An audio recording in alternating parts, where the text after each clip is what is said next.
नमस्कार, मैं अंजलि मिश्रा। स्वागत है आप सभी का द न्यूज में। आपको बता दें कि कांग्रेस के नेता पवन खेड़ा द्वारा आज एक प्रेस कॉन्फ्रेंस की गई और इस प्रेस कॉन्फ्रेंस में वो काफी कुछ बयानबाजी करते नजर आए। इस दौरान प्रधानमंत्री नरेंद्र मोदी को लेकर भी उन्होंने काफी कुछ कहा और उन्होंने प्रधानमंत्री नरेंद्र मोदी को एक तरफ स्टार प्रचारक बताया तो दूसरी तरफ एक बार फिर से महिला आरक्षण बिल, जो कि सर्वसम्मति से दोनों ही आप कह सकते हैं हाउस में, लोकसभा और राज्यसभा में पास हो गया है, उसका भी राग छेड़ते हुए नजर आए। क्या कुछ कहा कांग्रेस के नेता पवन खेड़ा ने, विस्तार से समझिए। तो कांग्रेस के नेता पवन खेड़ा ने कहा कि पीएम मोदी ने 25 सितंबर यानी सोमवार को जो है मध्य प्रदेश में 51 मिनट के भाषण में 44 बार कांग्रेस का नाम लिया, यानी उनके पास अपनी सरकार की उपलब्धियों के बारे में बताने के लिए कुछ नहीं है। इतना ही नहीं, पवन खेड़ा ने नोटबंदी जैसे फैसलों की आलोचना करते हुए आगे कहा कि डिजिटल पेमेंट बढ़ाने के लिए नोटबंदी करने की क्या जरूरत थी। आरएसएस की शाखा में कुछ तो है जहां ऐसे नमूने आते हैं। वहीं मध्य प्रदेश में पीएम मोदी के कांग्रेस को महिला विरोधी बताने पर पलटवार करते हुए पवन खेड़ा ने कहा कि 1989 में राजीव गांधी की ओर से लाया गया महिला आरक्षण बिल राज्यसभा से इसलिए पास नहीं हो पाया क्योंकि अटल बिहारी वाजपेयी, लाल कृष्ण आडवाणी, राम जेठमलानी जैसे बीजेपी नेताओं ने इसके खिलाफ वोट किया। पीएम मोदी की छवि ऐसी हो गई है कि अगर उन्होंने कुछ बोला तो झूठ ही होगा। जब पीएम बचपन से शाखा जाते थे तब इंदिरा गांधी ने देश की महिला पीएम के रूप में पाकिस्तान के 2 टुकड़े कर दिए थे। पवन खेड़ा ने आगे कहा कि फिल्म अभिनेत्रियों को नई संसद में बुलाया गया, लेकिन राष्ट्रपति जो है राष्ट्रपति को नहीं, क्योंकि वो आदिवासी हैं। वे लोग ब्रिजभूषण को निकाल नहीं पाए और महिला अधिकारों की बात करते हैं। राजस्थान में पीएम मोदी के भाषण का जवाब देते हुए पवन खेड़ा ने सवाल किया कि पीएम मोदी बता दे कि बीजेपी की किसी सरकार ने 5 सालों में 250 कॉलेज खोले हों। भ्रष्टाचार के आरोपों के जवाब में पवन खेड़ा ने कहा, जिस अजीत पवार को जेल भेजने की बात करते थे वह अब साथ बैठकर बजट बनाते हैं। मध्य प्रदेश में बीजेपी की दूसरी सूची पर पवन खेड़ा ने कहा, कुछ भी कर ले कोई फर्क नहीं पड़ता, चुनाव से पहले ही नतीजे जाहिर हो गए। हिमाचल प्रदेश से लेकर कर्नाटक तक जहां जहां नरेंद्र मोदी के पैर पड़े वहां कांग्रेस की जीत हुई, इसलिए हम नरेंद्र मोदी को अपना स्टार प्रचारक मानते हैं। अगर वह थोड़ा सच बोलना शुरू कर देंगे तो हमारे सबसे अच्छे स्टार प्रचारक बन जाएंगे। यही नहीं, इस दौरान उन्होंने महिला आरक्षण बिल को लेकर बात कही और उन्होंने कहा कि महिला आरक्षण बिल जो है वो जो है उन्होंने कहा कि मनमोहन सरकार द्वारा लाया गया था। उन्होंने कहा कि कांग्रेस जो है महिला आरक्षण बिल लेकर लाती थी, लेकिन हमेशा जो है इसका विरोध हुआ। उन्होंने कहा कि 1989 में जब राजीव गांधी ने यह बिल लेकर आए थे राज्यसभा में तो इसे बीजेपी के नेता अटल बिहारी वाजपेयी जो है, कृष्ण आडवाणी और जसवंत सिंह द्वारा इस बिल पर विरोध जताया गया था और ये बिल जो है वो पास नहीं हो पाया और बाकी लीडर्स जो है क्योंकि ये जो है उनके लीडर्स द्वारा अपोज किया गया था। तो यहाँ पर जो है किस तरीके से पवन खेड़ा झूठ परोस रहे हैं जरा ये भी समझिए। कह रहे हैं कि उनके लीडर्स द्वारा, बीजेपी के लीडर्स द्वारा, अटल बिहारी वाजपेयी द्वारा जो है इसे रोक लगाया गया था या कांग्रेस ने जब इसे प्रपोज किया था तो जाने नहीं दिया गया था। जबकि आज के वक्त में जिस गठबंधन का हिस्सा कांग्रेस है, विपक्षी गठबंधन INDIA का हिस्सा है, उसके ही कई सारे नेता, राजद, समाजवादी पार्टी के नेता और कई सारे नेता हैं जिन्होंने ये बातें कही है इस बिल के विरोध में।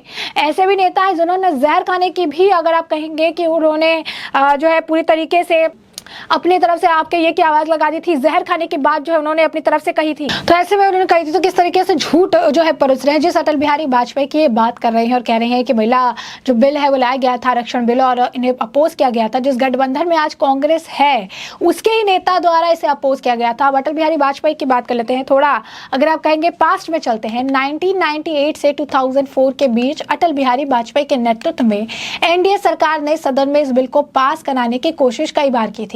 पहली बार 13 जुलाई 1998 में कानून मंत्री M थम्बीदुरई ने लोकसभा में इस बिल को पेश किया था, जिसका राजद, सपा समेत कई दलों ने विरोध किया था। राजद सांसद सुरेंद्र प्रसाद यादव ने स्पीकर GMC बलयोगी के हाथ से बिल की कॉपी को छीनकर जो है फाड़ दिया था।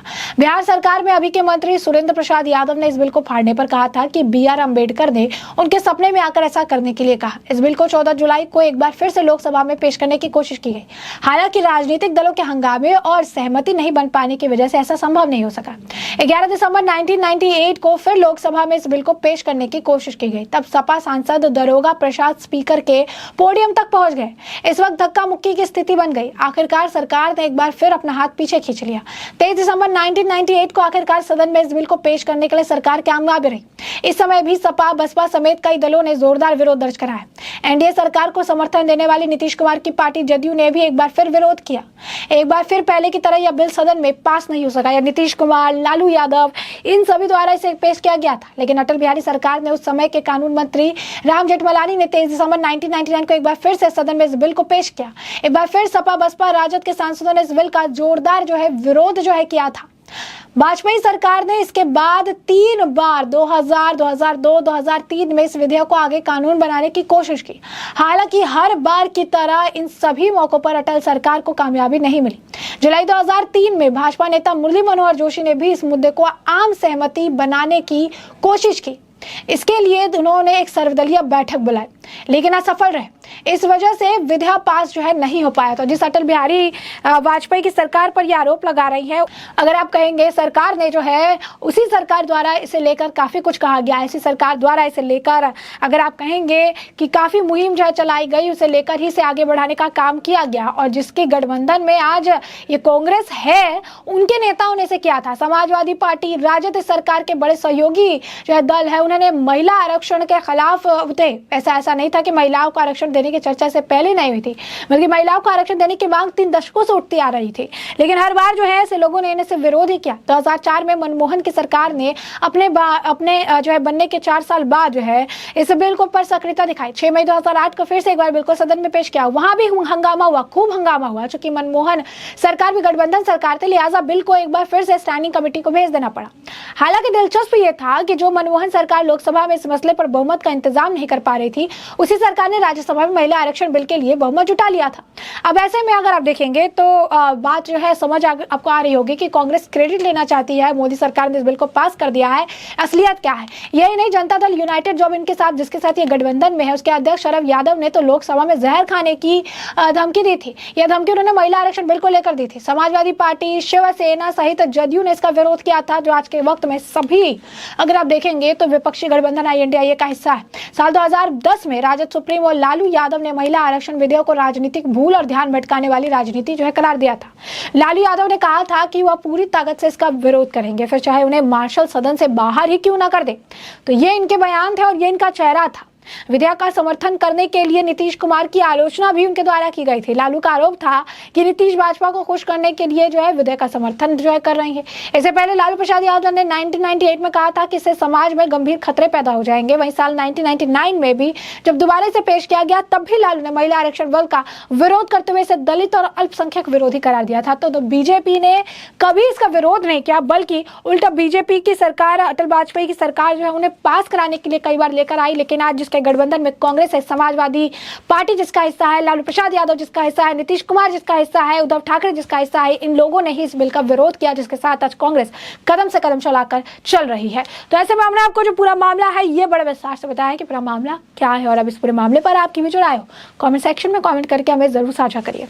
धन्यवाद।